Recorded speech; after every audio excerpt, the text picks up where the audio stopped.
Ito ang pinakamataas na bundok sa Eastern Visayas at talaga namang tinitingala hindi lang sa kilala na kundi pati rin sa taas nito na aabot sa 1,332 meters above sea level. Dinarayo ng marami nating kababayan at sa pagkakataong ito, for the first time atin itong aakyatin kasama ang ilang mga hikers na galing pa sa mga malalayong lugar at kasama din ang mga kababayan nating naninirahan malapit sa bundok na ito. Pero bago yan, alam nyo ba na isa sa pinakamadaling ruta papunta sa Alto Peak ay ang dumaan mula sa bayan ng Haro.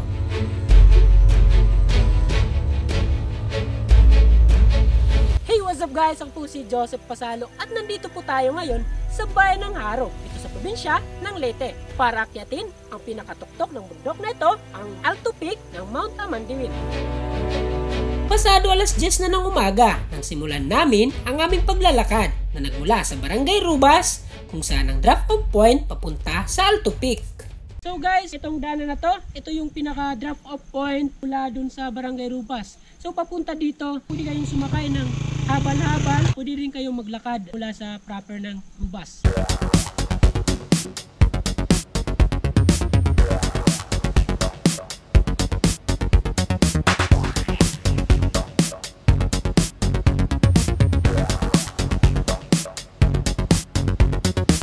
So guys, ilang minuto na rin tayo naglalakad mula dun sa proper ng Barangay Rubas. Habang tumatagal, mas paliit ang paliit yung tinadaanan natin.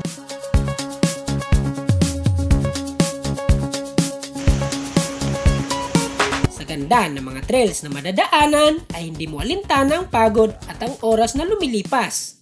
So guys, side trip po muna tayo at pupuntahan natin ang pinakamalapit dito na hot spring. So ang daanan papunta dito sa hot spring ay hindi biro. Dapat talaga doble ingat tayo kasi bukod sa madulas, hindi stable yung naapakan nating lupa.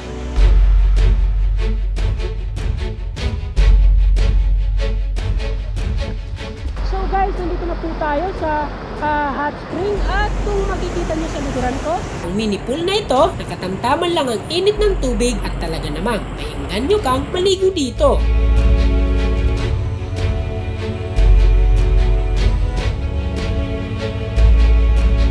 Lumipas ang ilang minuto ay pinagpatuloy na namin ang hiking papunta sa campsite.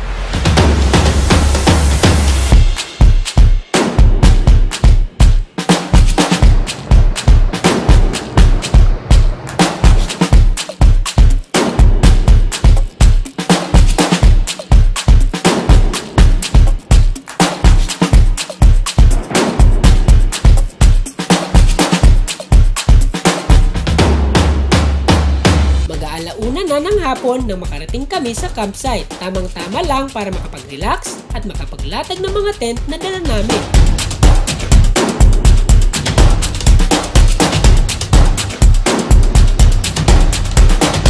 Sa campsite, makikita ang mini falls na ito kung saan pwede kang maligo at munting daluyan ng tubig kung saan pwede kang kumuha ng inumin at pangsabaw sa iyong lulutuin.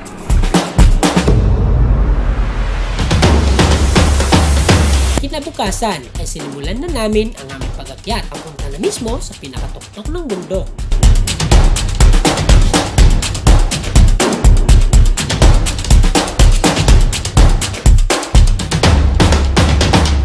Dito, hindi biro ang daanan. Bukod sa mabato, malambot at madulas ang lupa na naapakan. So paalala po sa mga may balak umakyat dito sa Alto Peak, huwag po kayong magsuot ng mga sandals or tsinelas kasi yung mga bato, mga puno na dadaanan nyo, sobrang dulas.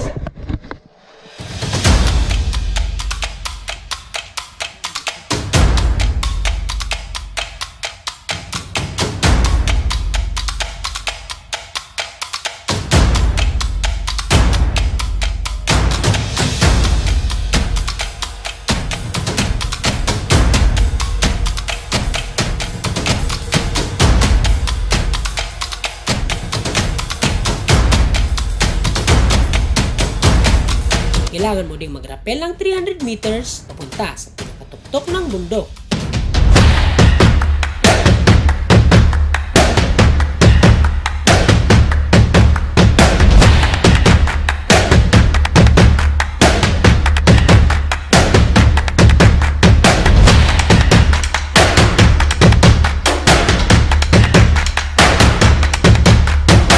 wakas, sa mahigit 2 oras na akyatan mula sa campsite, narating din namin ang Alto Peak.